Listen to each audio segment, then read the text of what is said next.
Hello friends, good morning, नमस्कार। स्वागत है आप सभी का स्टडी विद ज्ञान प्रकाश में। तो आज की तारीख 10 मई है। और देखिए, अगर आपने अभी तक टेलीग्राम चैनल स्टडी विद ज्ञान प्रकाश को ज्वाइन नहीं किया है तो टेलीग्राम इंस्टॉल करने के बाद स्टडी विद ज्ञान प्रकाश लिखकर सर्च करिएगा और इससे जुड़ जाइए। इससे आपको काफ़ी फ़ायदा होगा। तो आइए देखते हैं आज के दैनिक रोजगार समाचार। तो पहली खबर यहाँ पर ये है कि 23 और 24 जुलाई को जो राजस्थान में रीट यानी कि जैसे यूपी टेट होता है, सी टेट होता है, ऐसे ही रीट की परीक्षा होती है। तो रीट की परीक्षा 23 और 24 जुलाई को होगी। और इसी के साथ रीट के बाद जो शिक्षक भर्ती परीक्षा होने वाली है उसकी भी डेट आ गई है। ये कहा जा रहा है कि लगभग रीट के 5-6 महीने के बाद शिक्षक भर्ती परीक्षा का आयोजन होगा। और ये जो शिक्षक भर्ती परीक्षा है ये जनवरी या फरवरी के महीने में हो सकती है। तो यहाँ पर देखिए अपडेट है कि रीट के बाद होने वाली शिक्षक भर्ती को लेकर बड़ी खबर। जनवरी या फरवरी 2023 में आयोजित हो सकती है ये परीक्षा। और आप जानते ही हैं कि इस समय अगर देखा जाए तो राजस्थान में एक बड़ी शिक्षक भर्ती होने जा रही है, जिसके लिए पहले रीट की परीक्षा होगी, उसके बाद शिक्षक भर्ती परीक्षा होगी। और वर्तमान समय में रीट के लिए आवेदन भी चल रहे हैं। तो रीट में इस बार कुल वैकेंसी है कितनी, 46,500 ये वैकेंसी है। और इसकी जो जॉब लोकेशन है राजस्थान है।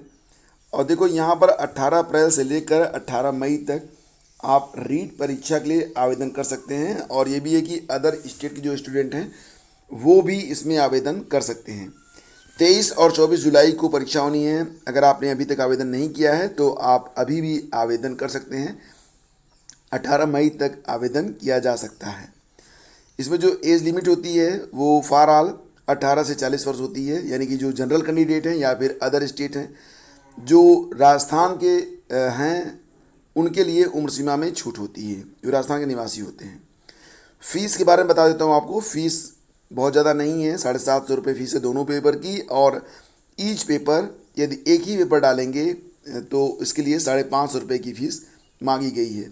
तो दोनों पेपर भरना ही बुद्धिमानी है अगर आपके पास एलिजिबिलिटी है तो।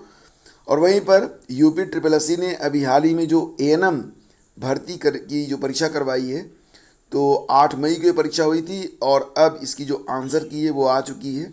और आंसर की जो है 12 मई तक इस पर आपत्ति आप लगा सकते हैं। ये एएनएम की परीक्षा अभी हाल ही में संपन्न हुई थी UP triple S C PT 2021 के मेरिट के आधार पर, जिसमें आपने देखा था कि जितने भी लोग एक नंबर से ज़्यादा प्राप्त किए थे सभी लोगों को शामिल किया गया था, क्योंकि इसमें से महिलाएं आवेदन कर सकती थी। आवेदकों की संख्या भी काफ़ी कम थी, तो लगभग सभी को अवसर मिल गया। लेकिन लेखपाल भर्ती में कुल 2,47,000 लगभग 2.5 लाख लोग परीक्षा में बैठेंगे और शॉर्ट लिस्टिंग हो चुकी है। और देखो यहाँ पर लोगों को नोटिफिकेशन भी मतलब एसएमएस भी आना शुरू हो गया है कि जो लोग शॉर्ट लिस्ट हुए हैं उनको एसएमएस भी भेजा जा रहा है कि अपनी फ़ीस जमा करें, नहीं तो फिर वो मुख्य परीक्षा में नहीं बैठ पाएंगे। और देखो यूपी में हर साल 12,000 होमगार्ड की भर्ती होने वाली है। तो प्रदेश में हर साल 12,000 होमगार्ड स्वयं सेवकों की भर्ती का लक्ष्य रखा गया है। और 4 साल में कुल 48,000 की भर्ती होगी। इसमें 20% पद महिलाओं को दिए गए हैं। होमगार्ड विभाग ने अपनी कार्ययोजना में भर्तियों को भी शामिल किया है। विभाग में होमगार्ड के कुल 1,18,348 पद स्वीकृत हैं, जिसमें से लगभग 34,000 पद वर्तमान में खाली हैं। और आने वाले समय में 15,700 के आसपास जो होमगार्ड रिटायर हो रहे हैं, तो इन सभी पदों को भरा जाएगा। तो लगभग 50,000 पदों पर अगले 4 सालों में भर्ती होगी। और इसको जो है प्रति वर्ष के हिसाब से बांटा गया है। तो बहुत जल्दी इस पर भी भर्ती स्टार्ट कर दी जाएगी। और देखो यहाँ पर एक अच्छी खबर है कि विभाग ने अपनी 100 दिनों की कार्ययोजना में अंतर जनपदीय ड्यूटी के लिए भेजे जाने वाले जो होमगार्ड हैं उनको 150 रुपये भत्ता देने का भी प्रस्ताव रखा है। पहले केवल 30 रुपये प्रतिदिन भत्ता मिलता था, अब 150 रुपये भत्ता मिलेगा प्रतिदिन का। तो विभाग ने माना कि किसी दूसरे ज़िले में मात्र 30 रुपये में रहने और खाने का खर्च पूरा नहीं हो पाएगा। इसके लिए अब यहाँ पर ड्यूटी यानी कि अंतर जनपदीय जो होमगार्ड जिनकी ड्यूटी लगेगी उनको 150 रुपये प्रतिदिन का भत्ता भी दिया जाएगा। आरआरबी एनटीपीसी की परीक्षा जो कि चल रही है वर्तमान में, आज समाप्त हो जाएगी। 9 और 10 मई को परीक्षा होनी थी। तो इसमें दूर दूर परीक्षा केंद्र होने की वजह से बहुत सारे अभ्यर्थी पहुंच नहीं पा रहे हैं परीक्षा केंद्रों पर। और भी कई कारण हो सकते हैं, लेकिन मुख्य रूप से यही कारण माना जा रहा है। और इसकी वजह से लगभग 25% ने परीक्षा को ड्रॉप कर दिया है। तो कंप्यूटर बेस्ड टेस्ट है और कल सर्वर की सर्वर बहुत स्लो चल रहा था, तो आधार वेरिफिकेशन में भी दिक्कत आ रही थी। तो CBT 2 का आयोजन प्रयागराज समेत कुल 9 शहरों में 17 केंद्रों पर हुआ। पहली पाली में कुल 6,816 अभ्यर्थियों को शामिल होना था, लेकिन 4,608 अभ्यर्थी ही परीक्षा देने पहुंचे हैं। और इसी प्रकार से पहली पाली में 67.61% ही अभ्यर्थी जो हैं वो परीक्षा देने के लिए पहुंचे। उससे दूसरी पाली में कुल 6841 में से 5,632 ने परीक्षा दी है। तो सर्वर स्लो होने से थोड़ी सी दिक्कत भी हुई है और लगभग 1/4 ने परीक्षा को ड्रॉप आउट भी कर दिया है। असिस्टेंट प्रोफेसर के 368 पदों पर होगी भर्ती। तो प्रदेश के राजकीय महाविद्यालयों में असिस्टेंट प्रोफेसर के 368 पदों पर भर्ती की प्रक्रिया शीघ्र ही शुरू होगी। यह भर्ती कौन करेगा? UPPSC के माध्यम से भर्ती होगी, जिसके लिए उच्च शिक्षा निदेशालय ने शासन को रिक्त पदों का जो ब्यौरा है उसको भेज दिया है और जल्दी ये जो ब्यौरा है वो उपलब्ध कराया जाएगा UPPSC को। उसके बाद इस पर विज्ञापन जारी होगा, फिर प्रारंभिक परीक्षा होगी, फिर मुख्य परीक्षा होगी, डॉक्यूमेंट वेरिफिकेशन होगा और नियुक्ति मिल जाएगी। तो किस विषय में कितने पद हैं ये भी स्पष्ट नहीं है। जैसे ही पदों की संख्या स्पष्ट होती है विषयवार, मैं आपको तुरंत ही सूचित कर दूंगा। और कंप्यूटर ऑपरेटर भर्ती के लिए टाइप टेस्ट 19 से स्टार्ट हो रहे हैं। 5 मार्च को हुई थी लिखित परीक्षा। टेस्ट में 950 अभ्यर्थी शामिल रहेंगे। और यहाँ पर देखिए फांड के बारे में बताया गया है। उत्तर प्रदेश लोक सेवा आयोग ने प्रोग्रामर श्रेणी 2 कंप्यूटर ऑपरेटर ग्रेड बी प्रबंधक सिस्टम परीक्षा 2021 के तहत कंप्यूटर ऑपरेटर ग्रेड बी भर्ती 2021 की लिखित परीक्षा में सफल अभ्यर्थियों का हिंदी और अंग्रेजी कंप्यूटर टाइप टेस्ट का कार्यक्रम जारी कर दिया है। टाइप टेस्ट 19, 20 और 21 मई को शंभुनाथ इंस्टीट्यूट ऑफ इंजीनियरिंग और टेक्नोलॉजी के में किया जाएगा। और इसके लिए जो 950 अभ्यर्थियों को शॉर्टलिस्ट किया गया है।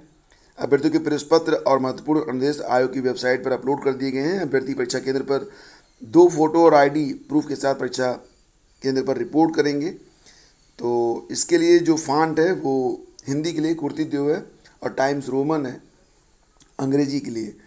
तो इसके बारे में जो नोटिस है वो भी जारी कर दी गई है, आप ऑफिशियल वेबसाइट पर जाकर देख सकते हैं।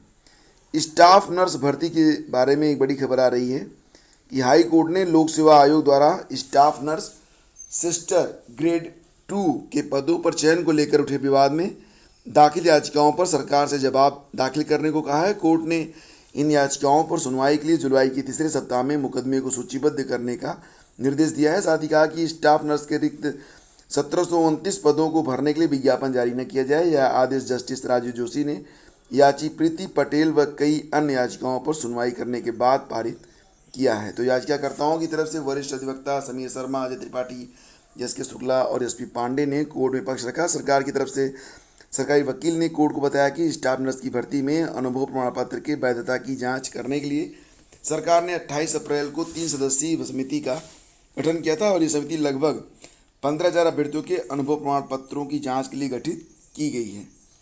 तो अभी फ़िलहाल 45 दिनों में जो कमेटी है अपनी रिपोर्ट जारी करेगी।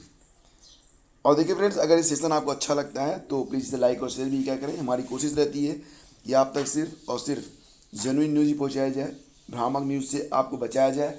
अपने प्रयास में हम कितना सफल रहे हैं ये तो आपके लाइक्स और शेयर से में बताते हैं। फिलहाल ये भी है कि बहुत दिनों से मैं देख रहा हूँ कि बहुत कम लोग अब इस सेशन को वॉच कर रहे हैं। इसका वजह कुछ भी हो, लेकिन ये सेशन सत्यता को समर्पित रहेगा। तो थैंक यू सो मच। और प्लीज़ अगर चैनल को आपने अभी तक सब्सक्राइब नहीं किया है तो सब्सक्राइब कर लीजिएगा। और कुछ लोग उन्होंने अभी तक बेल आइकन को प्रेस नहीं किया है तो सब्सक्राइब के आगे जो बेल आइकन होता है उसको प्रेस करने के बाद ऑल नोटिफिकेशन पर क्लिक कर दीजिएगा ताकि आपको सभी जानकारियाँ समय से मिल सकें।